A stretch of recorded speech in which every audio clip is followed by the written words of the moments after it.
So I want you to picture this scenario for a second. It is payday. Oh, the best day of the month. Right. You are maybe sitting on a crowded commuter train heading home from work, or maybe you are just lying in bed at 11 at night after a totally exhausting day. Yeah, just completely drained. Exactly. And you open your mobile banking app on your phone, Yeah. see that notification pop up, the deposit hit your account. Right. You look at those numbers on the screen, and there is this wave of relief. But I want us to just pause right there in that exact moment. Okay. My question for you, listening to this right now, is this. What did you actually just trade to get that specific amount of money? That is a very heavy question. It is. Because if you ask most people, the automatic answer is usually, I traded my skills, or I sold 40 hours of my week. Right, or they say they traded their college degree and 5 years of professional experience. Exactly. It sounds very transactional, very normal. Yeah. But the reality is, if we really dissect the anatomy of an income, you are not selling your skills at all. Not even a little bit. No. You are selling a biological resource that is incredibly finite, something that can never be renewed. You literally just sold a fraction of the remaining time you have alive on this earth. And when you actually internalize that, it stops being this simple accounting math and becomes this brutal existential reality. Yeah, it hits hard. It really does. So, welcome to Amateurology. This is a space where we are not going to waste your time with superficial financial advice. No tips on cutting out your morning coffee here. Exactly. Our mission for today's discussion is way more fundamental.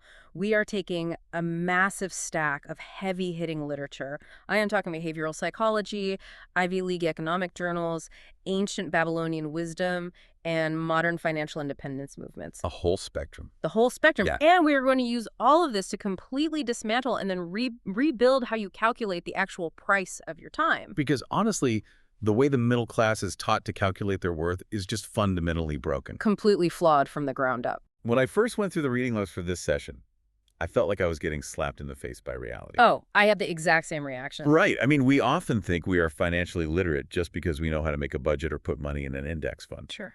But what if our entire foundational understanding of work, money, and time is just entirely backwards? Well, that is what we are going to figure out over the next hour. So here is our blueprint for today. We are going to start with this radical concept about life energy. A total paradigm shift. Then we're looking at the empirical data that proves exactly when a higher salary stops making you happier. That data is fascinating. It really is. Then we will tear down the social illusions around what wealth actually is, look at the scientific proof on how to buy back your time, and finally, how to build a financial system that survives real-world chaos. So let us tear down that first foundational lie. The most transformative piece of literature in our stack today comes from Vicki Robin's classic work, Your Money or Your Life. Such a powerful read. It really is. And Robin proposes this one simple premise that changes everything. She says that money is not currency. Right. Money is not a medium of exchange. Money is life energy.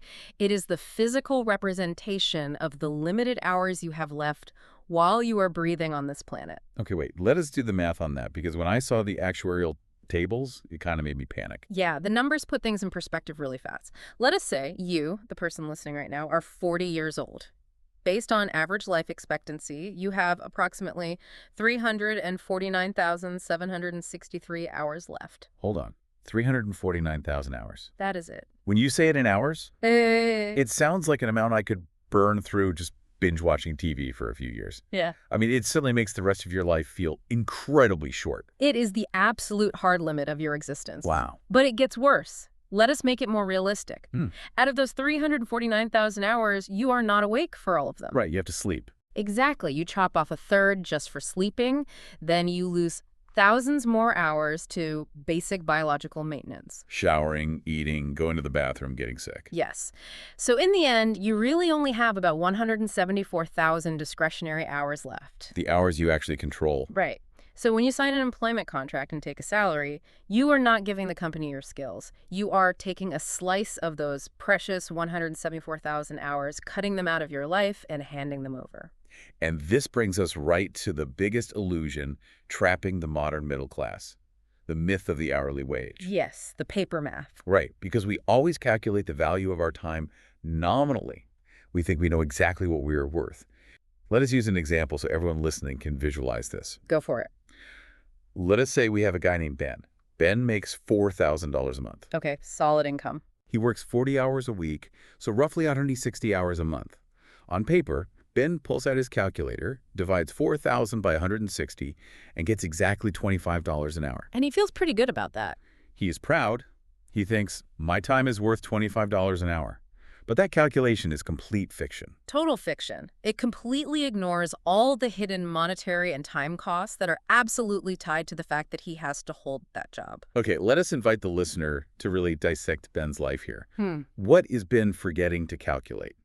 First, we have to look at unpaid time that is mandated by the job. Ben does not just work 8 hours a day. Right. Ben lives in the suburbs. He has to commute through heavy traffic. Let us say it is an hour to get there and an hour to get back. So that is 2 hours a day just vanishing. Over a month, that is 40 extra hours. Then add the time getting ready in the morning, ironing his work clothes. Oh, what about a decompression time? Exactly. Have you ever come home from work so cognitively fried that you can barely speak to your family? Oh, absolutely. You just crash on the couch and stare at a screen for 2 hours just to get your brain working again. Those 2 hours were stolen by your job, even though you were physically in your living room. And do not even get me started on answering emails on a Sunday. So Ben's 160-hour-a-month job is actually extracting closer to 250 hours of his life energy. Easily. And that is just the time aspect. Right, we haven't even touched the money Ben has to spend just to physically show up to that office. And that list is long. It is. Ben has to pay for gas, or train tickets, or tolls. He has to buy specific office clothes, shoes, or dress shirts he would never wear if he was just hanging out on a Saturday. He is probably buying a $6 latte every morning because he is exhausted from the deadlines. Exactly. And he is buying a $15 chopped salad downtown for lunch because packing a meal at 6 in the morning is just too exhausting. But the biggest hidden cost is the stress tax. The stress tax. Yeah. How much money does Ben blow on weekend getaways or ordering expensive takeout because he feels he deserves a reward?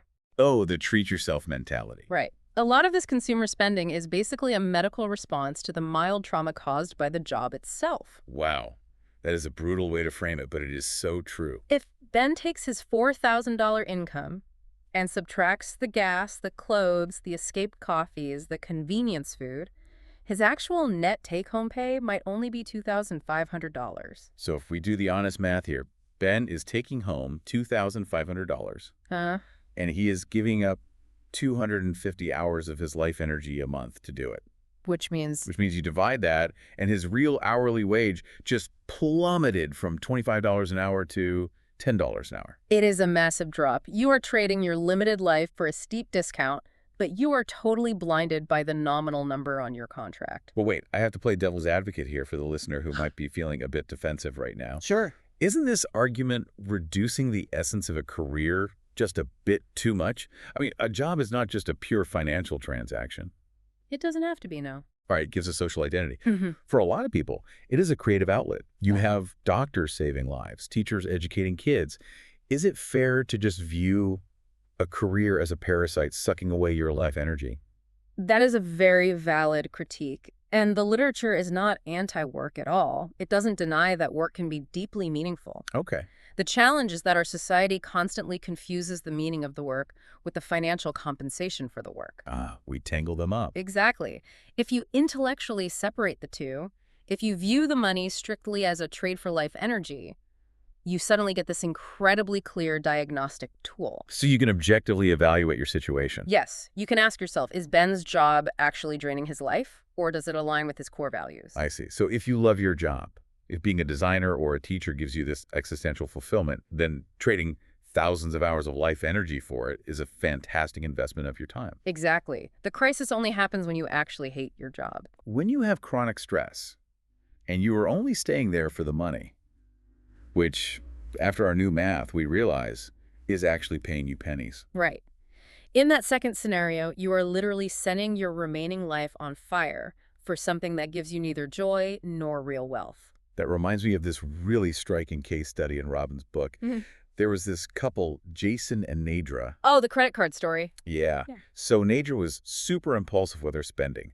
She constantly financed her lifestyle with debt.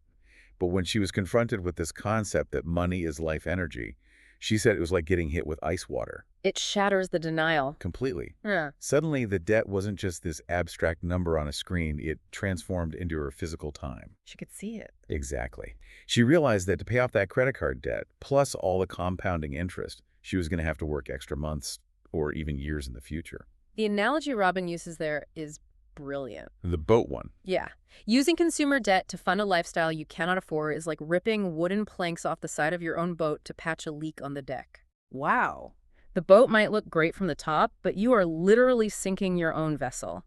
Every time you swipe a card for a luxury you don't need, you are taking dozens of hours from your future self and handing them to a bank for free. You are punishing your future self to serve your past ego. Exactly. And for her partner, Jason, the dynamic was different, but it hit him just as hard. Right, Jason was the idealist. He wanted to change the world. He thought he didn't care about money at all. But the life energy formula cornered him too. It did, because Jason realized that ignoring his finances actually made him powerless.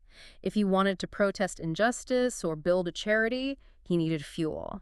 And that fuel is life energy in the form of money. So money and idealism aren't opposites. Yeah. They're the same thing. You can't save the world if you are drowning in debt yourself. Exactly. Realizing that money is just the remainder of our lives disguised as numbers, it really changes everything. But it brings up a very logical, very crucial question. Well, if we agree that our life energy is our most precious asset, how much of it do we actually need to sell to be genuinely happy? Ah, the million-dollar question. Literally. Yeah. Because modern capitalism preaches this totally linear formula: more money equals more happiness. Forever. Without a ceiling. But does the science back that up? Right. So this brings us to the next phase of our journey. Let us dissect the actual satiation point of happiness. To answer that myth, we have to look at one of the most influential research papers of the 21st century. This was a massive journal study published back in 2010. By Kahneman and Deaton, right? Yes. Daniel Kahneman, who went on to win a Nobel Prize in economics, and his colleague Angus Deaton, and they didn't just poll 100 undergrad students. No, the scale was insane. They analyzed over 450,000 data points from a Gallup Well-Being Index that surveyed Americans daily. So statistically, this data is basically bulletproof. Pretty much. What did they actually find? Because when I first read the summary, I was super skeptical. Most people are. Right. Society trains us to believe that if $50,000 a year makes you happy, $500,000 will make you 10 times happier. But the data destroys that logic. It completely flips our intuition upside down. Yeah. But the real breakthrough in Kahneman's study isn't just the final number. It is how they redefined the way we measure happiness in the first place. Okay, break that down for us. Kahneman realized people constantly mash together two completely different psychological metrics. The first is life evaluation, Okay. and the second is emotional well-being. You have to separate them to see the truth. Can you explain the difference in really grounded terms? Sometimes the academic jargon just clouds the core message. Of course. Life evaluation is how you look at your life on a macro level when you are reflecting. Like thinking about your status. Exactly. Imagine you are sitting in a coffee shop, staring out the window, and you ask yourself, how successful am I compared to my college friends? Right. You are measuring your achievements and your ego. Yes. Emotional well-being, on the other hand, is your microscopic hour-by-hour experience. The day-to-day stuff. Did you laugh a lot yesterday? Did you get angry during that morning meeting? Did you feel a knot of anxiety when you checked your bank balance? So it is your actual emotional reality, not the grand narrative of your life. Exactly. So the difference is basically between what I think of my social rank versus how I actually feel at 2 p.m. on a Tuesday. That is a perfect way to put it. So how do these two different things react to how much money we make? This is where the massive anomaly shows up. For life evaluation, the data is linear. So more money does mean more status happiness. Yes. A person making $2 million a year looks at their life as much more successful than someone making $500,000.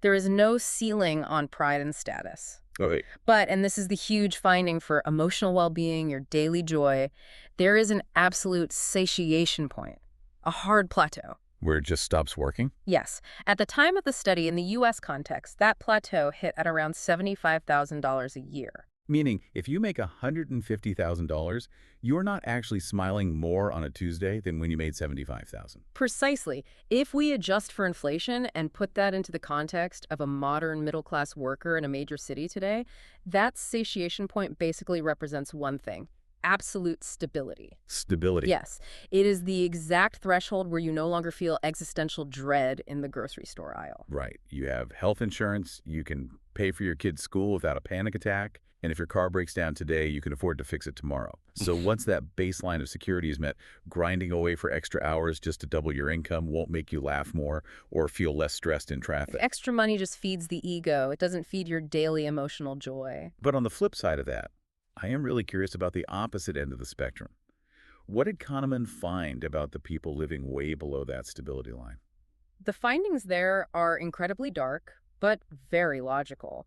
They proved that a lack of money doesn't just lower your daily well-being, it actively acts as an amplifier for pain. An amplifier. Yes. The study showed that bad life events, getting a divorce, dealing with asthma, or just being lonely registered as significantly more emotionally painful for low-income groups than for high-income groups. Let us bring this into an everyday reality so the listener can feel it. Let's do it. Imagine you are driving on the highway at night, pouring rain, Mm-hmm. and suddenly your tire blows out. Okay, terrifying. The physical event is identical for anyone. But if you have a strong emergency fund and a stable income, that blown tire is just a minor annoyance. Right, you pull over, call a tow truck, and listen to a podcast while you wait in the warm car. Exactly. Yeah. You are annoyed, but you are totally safe. Mm. Now imagine that exact same physical event happens to someone who only has $20 left in their checking account and their credit cards are maxed. For that person, the blown tire isn't an annoyance, it is a full-blown existential crisis. It is. It means they can't get to work tomorrow, which means they might get fired, which means they can't pay rent next month or buy groceries. The same physical event, but poverty turns an inconvenience into a mental health tragedy. Money might not buy happiness past a certain point, but a lack of money strips away your capacity to mitigate suffering. Money is a shield. A shield, exactly. And because people are starting to wake up to this happiness plateau, realizing that working to the bone for excess cash is a waste of life energy, we are seeing these radical sociological reactions. Like the FIRE movement. Yes. Financial independence, retire early, it is a massive phenomenon covered heavily in modern finance literature, especially by folks like Ramit Sethi. Yeah, it is huge with millennials and Gen Z, but if you dig into it, the movement really fractures into two extreme camps. It does. On one side, you have Fat FIRE. The glamorous side. Right. This is for people who want to retire in their 30s but still live like royalty. Sethi talks about Oprah Winfrey. Oh, the house example. Yes. Oprah has this $8 million house. To us, that is insanely expensive.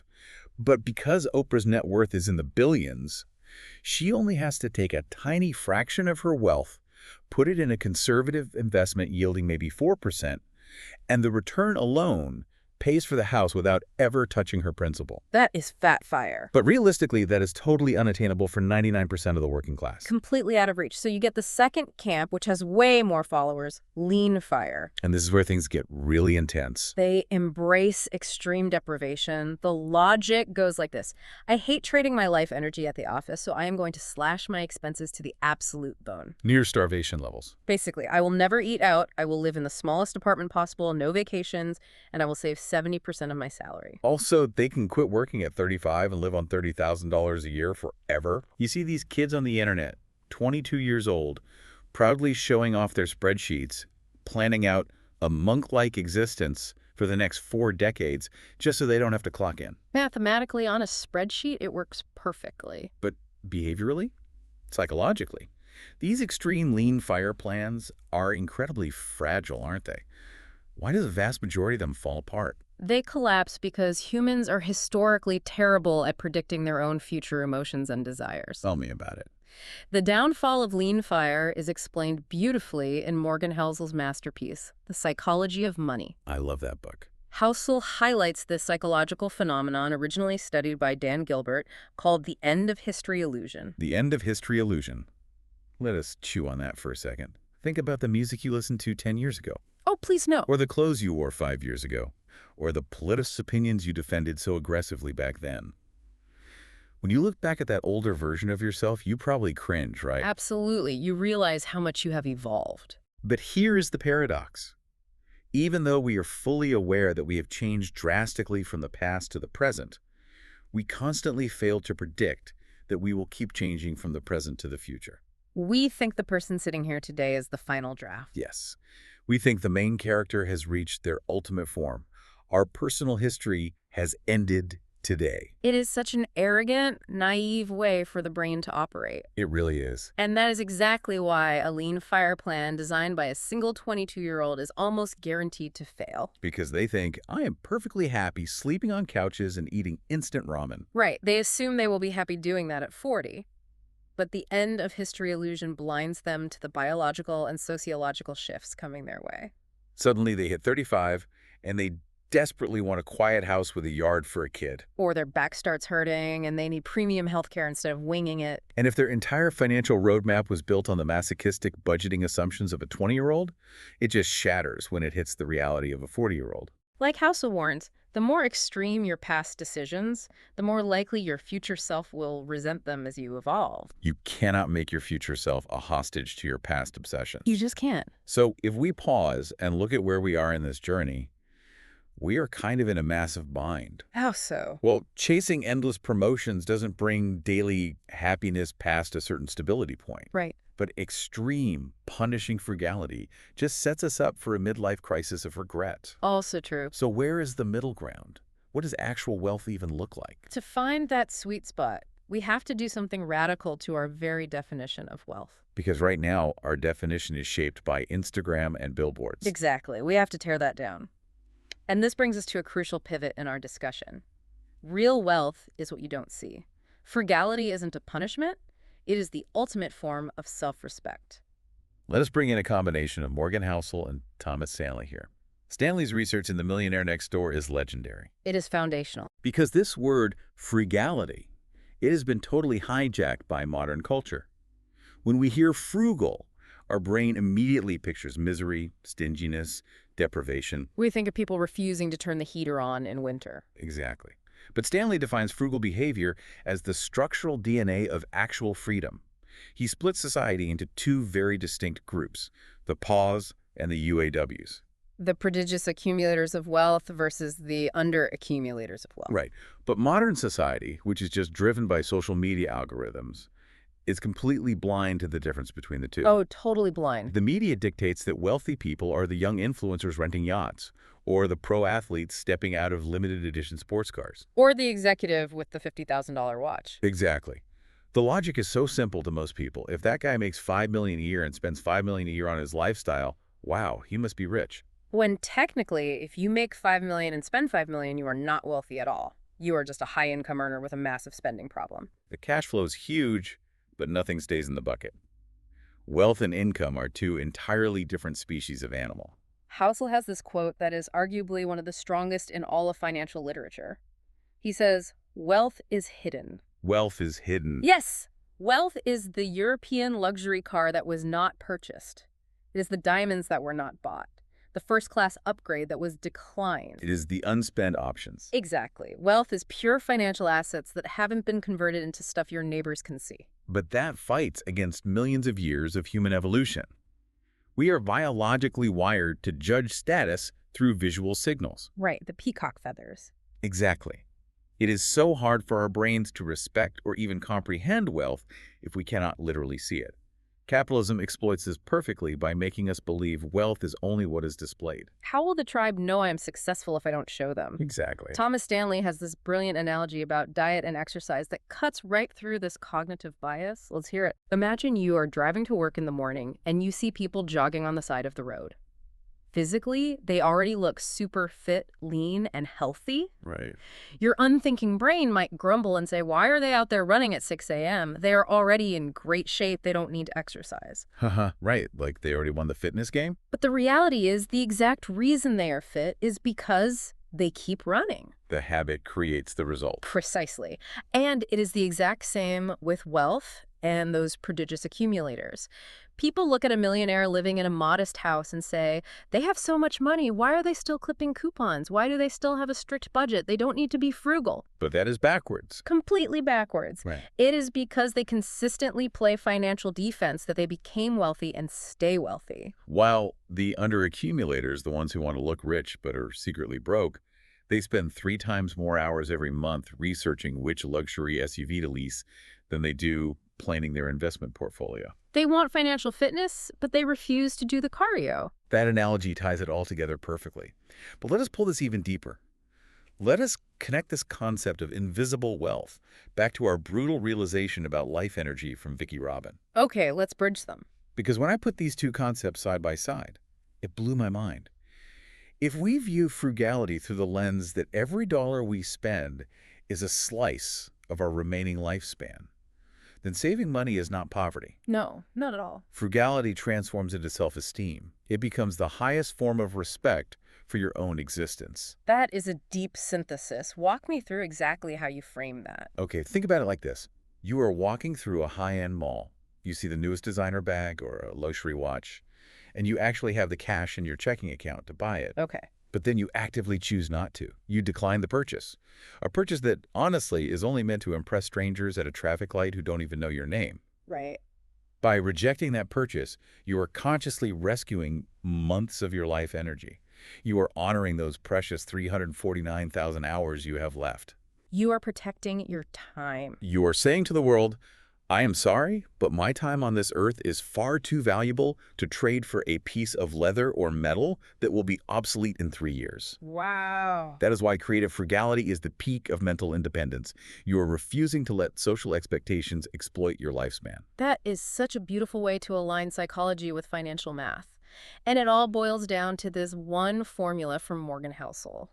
It sounds incredibly simple, but it is the master key to accumulating wealth. What is the formula? Housel writes, savings is simply the gap between your ego and your income. Wait, let me absorb that. Savings is the gap between your ego and your income. Yes. So assuming our baseline biological needs are met, Yeah. safe housing, decent food, basic health care, any lifestyle inflation that eats up our raises is just our ego. Almost entirely ego projection. Wow. Think about it. You get a promotion at work, your salary bumps up, and magically the next morning your reliable 5-year-old car suddenly feels inadequate. Or you suddenly feel like you just have to upgrade to a luxury apartment, even though your current place is perfectly fine. Exactly. That is not a physical need. That is your ego extending its peacock feathers. It is the primal instinct to signal your newly elevated status to the tribe. So every time I upgrade my lifestyle, solely because I have extra cash, I am literally financing my ego by sacrificing a chunk of my future freedom. That is exactly what is happening. That is a harsh mirror to look into, but it is incredibly liberating. How so? Because once you see it, you flip the paradigm.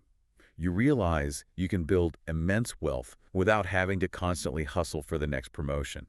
You can get rich just by shrinking your ego. Exactly. Being humble and genuinely not caring about what other people think is probably the most underrated financial metric in the world. It really is. Wealth is always relative to what you desire. Yeah. If your lifestyle and your ego inflate at the exact same speed as your asset column, you will never, ever feel wealthy. You are just sprinting on a treadmill that keeps speeding up until you eventually collapse. Okay, this is a great transit point in our journey. We have laid down some incredible foundations. We have. We realize money is life energy. We learn to shrink our ego. We are practicing frugality as self-respect. And the result is we are now accumulating invisible wealth. The cash is piling up. Exactly. Yeah. There is surplus cash sitting in our accounts. Now, our first instinct might be to just hoard all of it forever. But wait. Is there a scientifically proven way to weaponize that surplus cash? There is. Is there a way to spend some of that money that doesn't jeopardize our future, but actually creates a massive spike in our daily emotional well-being? How do we buy back the life energy we already sold? This takes us right into our fourth exploration, the economics of buying back time. I am so excited for this part.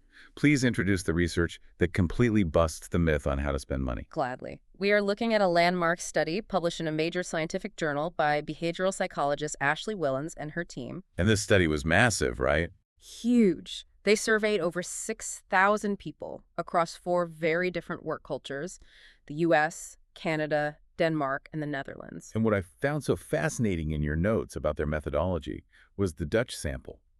They specifically sought out and included over 800 millionaires in the Netherlands. Yes, and that was intentional. Why? Because the researchers needed to prove that the psychological effect of how you spend money is universally human. They had to show it wasn't just a quirk of the working class or a luxury of the ultra-rich. The sociological driver here is this concept called time famine, right? Exactly. Historically, human civilization currently produces the highest per capita income ever recorded. We have never been richer. Right, but paradoxically, this explosion of global wealth triggered a new mental health epidemic. Modern society feels increasingly starved for free time. And that feeling of time scarcity just decimates daily happiness. So what did the survey of those 6,000 people actually reveal? The findings were rock solid across every income bracket. Individuals who routinely spend a portion of their money to buy time-saving services report significantly higher life satisfaction. By time-saving services, you mean what? Delegating unenjoyable daily chores, paying for house cleaning, hiring a virtual assistant, or even just ordering healthy prepped meals so you don't have to burn an hour chopping vegetables on a Tuesday night. Now, as a naturally skeptical person, when I read survey results like this, my brain immediately pushes back. Naturally, you think it is just correlation. Exactly. I think, well, duh, people who can afford a housekeeper are happier because they're already rich. The money makes them happy, not the cleaning service. Yeah. How did the researchers prove that buying time actually causes the happiness? This is where the science gets really elegant. They anticipated that exact skepticism, so they didn't just stop at a survey. They ran an experiment. Yes, a brilliant 2-week behavioral field experiment. It is often called the $40 experiment. Break this down for the listener. This is the part that could literally change how they spend their weekend. Okay, so they used a within-subjects design. They took a group of 60 working adults and tested them under 2 different conditions to eliminate personality bias. So they used the same people twice. Exactly. On the first weekend, researchers gave the participants $40 in cash with one strict rule. Which was? You must spend this money this weekend on a material good for yourself. Something you can touch, wear, or collect. So they probably bought a nice shirt, maybe a book, or a gadget for their desk. Right. Then, on the second weekend, they went back to those exact same people, gave them another $40. But changed the rule. 180 degrees. The rule was, you are forbidden from buying an object. You must spend this $40 to pay someone else to do a task you hate, to save yourself time. And that hated task could be anything, right?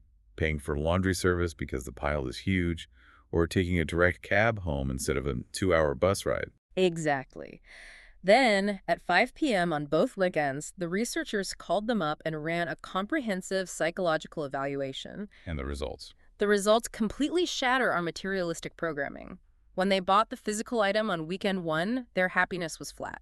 No real change. But on weekend 2? After the time-saving purchase, they reported a massive spike in positive emotions and a sharp drop in negative ones. Wow. And the psychological analysis pinpointed exactly why.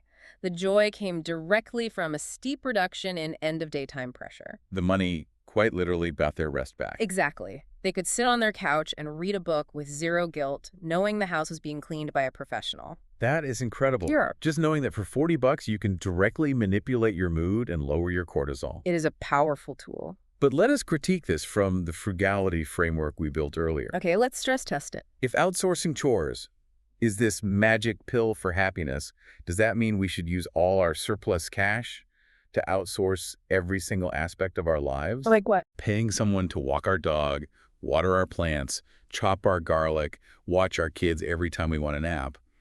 Wouldn't that just turn us into these hyper-wasteful, lazy aristocrats? Oh, definitely. And the researchers were very careful to highlight the limits of this. They found a distinct curvilinear relationship in the data. Meaning an upside-down U-curve. Right. Buying time initially creates a huge burst of happiness because it restores your feeling of control. You feel empowered over your schedule. But if you go to the extreme and spend too much money outsourcing every tiny detail of your daily routine, the effect backfires completely. It bites you. Hard. You start eroding your own perception of personal competence. If you literally don't know how to brew your own coffee anymore, or you hand off 100% of parenting to a nanny, your brain starts processing signals of helplessness. You feel paralyzed. Yeah. Like you are incapable of managing basic human existence. Exactly. And when that happens, your life satisfaction tanks. So the secret to buying time requires sharp precision. Very sharp. You don't outsource your life. You only outsource the specific friction points that are pointlessly draining your life energy. Exactly. If you despise ironing clothes and doing it makes you snap at your spouse every Sunday night, spend the money on a laundry service. By doing that, your money acts as a literal shield against modern stress. Precisely. But this triggers a much bigger challenge in my mind. What is that? Well, buying back time on a micro level, like laundry or cleaning that, is fantastic for our daily sanity. But what if we want to buy back time on a macro level? You mean the big picture? Right. What if Ben, the guy we talked about earlier who was working himself to death, wants to buy his freedom in terms of decades? Okay. How does he buy the option to not work for an entire year?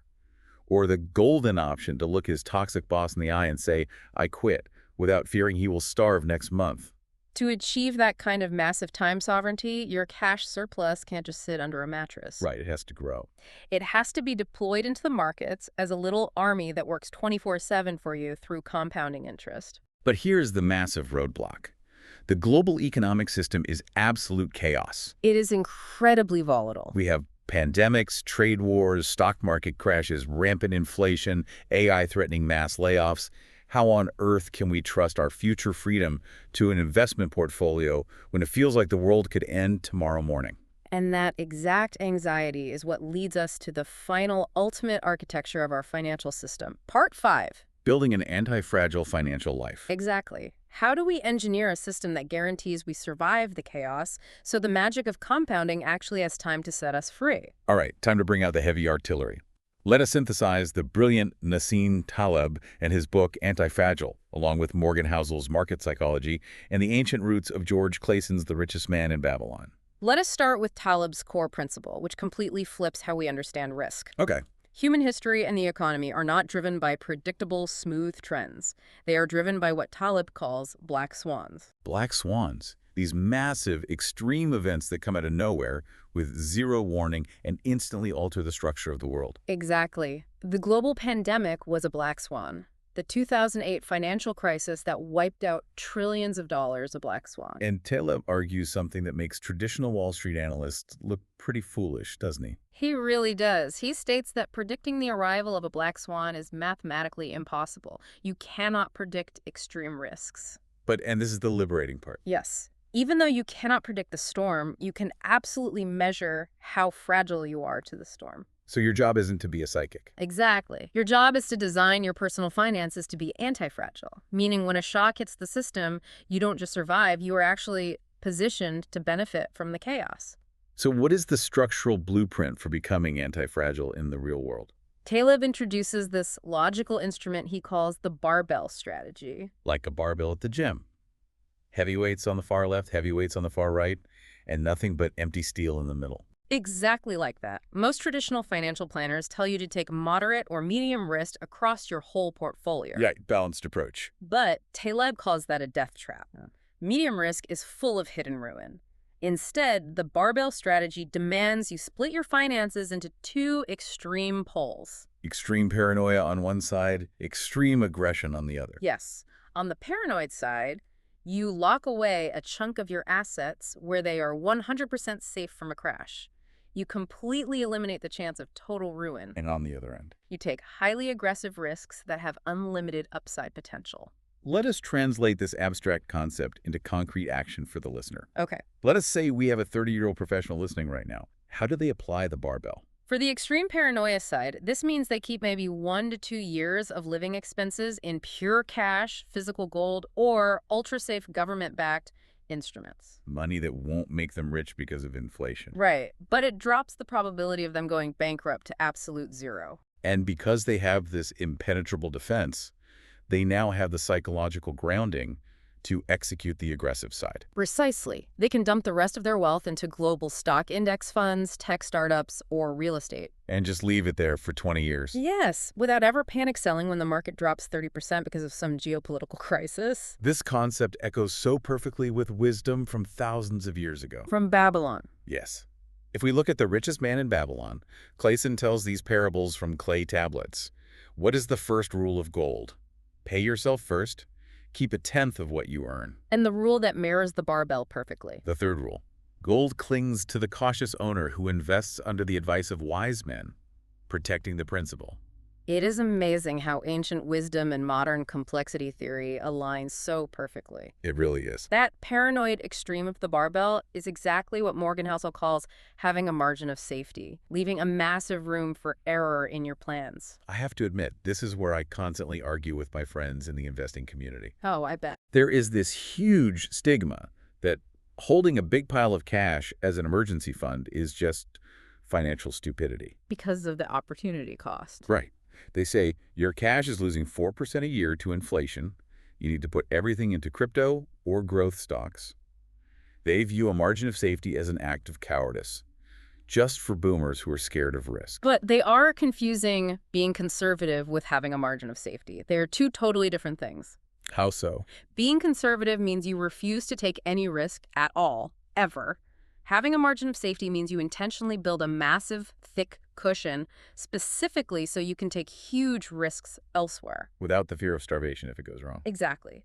Like Housel says, the only rational financial plan is planning that your plan won't go according to plan. Yes. That pile of cash isn't a drag on your portfolio's yield. That cash is your financial therapist. It buys you the sleep well at night factor. Exactly. It is what ensures that when the economy tanks, you aren't forced to sell your stocks at the absolute bottom just to buy groceries. The cash protects your growth assets from being interrupted. And the word uninterrupted is the key to everything. We always think the secret to getting rich is being a genius who can time the market perfectly. Buy low, sell high every day. Right, but the math doesn't work that way. Housel explains that in investing, probability is dominated by the tails. Tails drive everything. Slow down and explain what you mean by tails. Think of a bell curve. Most normal events sit in the fat middle. But at the extreme far left and far right, the incredibly thin ends of the curve, those are the tails. So rare events with extreme outcomes. Yes. In a lifetime portfolio, the vast majority of the individual investments you make will probably just be average, or they might even fail entirely. Wait, so you're saying I could be wrong most of the time? Not just could be. You probably will be wrong half the time. Housel uses high-end art collectors as an example. They buy hundreds of paintings from unknown artists. 99% of them end up being completely worthless. A total loss. But one painting out of that collection happens to be by the next Pablo Picasso. The value of that single asset skyrockets by 1,000,000%. And that one tail event pays for all the failures and makes them a billionaire. Exactly. That is how the aggressive side of your barbell works. You can fail on 50% of your picks. You can lose half the time. But the compounding math of the few massive winners covers everything else. Yes. But there is one absolute non-negotiable condition for this to work. You have to stay in the game. You have to survive long enough for those tail events to materialize. If a black swan hits and you get wiped out because you had debt and no margin of safety, you are ejected from the game. Before compounding even has a chance to work its magic. Exactly. You cannot reap the rewards if you don't survive the winter. Survival is the only bridge to wealth. That brings up Fat Tony. Oh, Taleb's the greatest character. Yes. Fat Tony is this brilliant, fictional trader in Taleb's books who doesn't care about academic theories. He only cares about survival heuristics. And his rules are beautifully simple. First rule, never get on a plane if the pilot is not on board. Meaning, don't trust advisors who have no skin in the game. Exactly. And the second rule, make sure there is also a co-pilot. The co-pilot, redundancy, backups, margin of safety. All of it is just a manifestation of rejecting our own arrogance. Rejecting the idea that we know what tomorrow will bring. Exactly. Because when the world inevitably hits us with a crisis, the underaccumulators who financed their luxury lifestyle with debt will be crushed. They will be forced to work harder, panic selling their remaining life energy at a massive discount just to keep the lights on. But the person who shrank their ego, the person who treated frugality as self-respect and built an anti-fragile barbell, They will be sitting calmly on their couch while the financial world burns. they won't have to sell anything. In fact, they will probably use the crisis to buy more assets at a huge discount. They can choose to spend that stressful year at home with their kids, completely breathing easy. Their money silently acted as an impenetrable fortress for their time. That is the genius of designing a financial life around human psychology, instead of just chasing the highest yield on a spreadsheet. Exactly. The laws of physics are predictable. Financial markets are driven by the fear, greed, and ego of millions of irrational humans. Managing your money to maximize your sleep is infinitely more valuable and, ironically, more profitable in the long run than trying to predict interest rates. Absolutely. Wow. We have really gone on a massive intellectual and emotional journey today. We covered a lot of ground. We did. We tore down the fundamental assumptions of how we live. So, for you listening right now, let us tie all these complex threads into one final reflection. Let's bring it home. We started with a brutal existential slap. Every dollar in your wallet, every digit in your bank app is literally the crystallized blood and sweat of your biological time. Money is just drops of your life energy that you can never get back. And through the data, we realized that once you reach stability, once poverty isn't amplifying your daily tragedies, selling more of your life energy just to chase social status, won't add a single smile to your Tuesday. We also shattered the biggest lie of modern flex culture. We learned that true wealth is actually the car you didn't buy and the luxury vacation you didn't post online. Frugality isn't a punishment for the poor. It is the armor of your self-respect. Every dollar you save is just the distance between your endless ego and your income. And when that life energy finally transforms into hidden wealth, we looked at the science of how to spend it. At the micro level, delegate the soul-crushing chores to buy back your peace of mind. And at the macro level, to buy decades of freedom, you build the barbell. Extreme paranoia with cash to prevent ruin, paired with extreme patience in the market, waiting for those long tails to compound. It all leads to the final, ultimate question of our entire exploration. Once you know all of this, what is the actual point of having wealth? Morgan Housel summarizes the answer perfectly. What does he say? He says, the highest form of wealth in the world isn't a supercar. It isn't a massive corporate title. It is not a private jet. Right. The absolute peak of wealth is the ability to wake up every single morning, look in the mirror and say, I can do whatever I want today. I can do whatever I want today. That is the ultimate dividend, absolute sovereignty over your own time. The power to control your remaining life energy. And with that thought, we're going to close out this session of Amateurology. It has been an incredible discussion. But before you go back to your routine, before you close this app and go back to facing the demands of the world, I want to leave you with one final provocative question to chew on. Something to keep them up tonight. Exactly. I want this to haunt you a little bit tonight when you're staring at the ceiling, thinking about the hourglass of your life slowly dripping away. What is the question? If you knew exactly, down to the minute, how many hours of life energy you had left in your existential bank account right now, what is the one thing, one activity, one physical object, or one demand of your ego that you would absolutely, categorically refuse to buy with your life tomorrow morning? Wow. Think about it carefully, because with every choice you make, you are trading the rest of your life for it.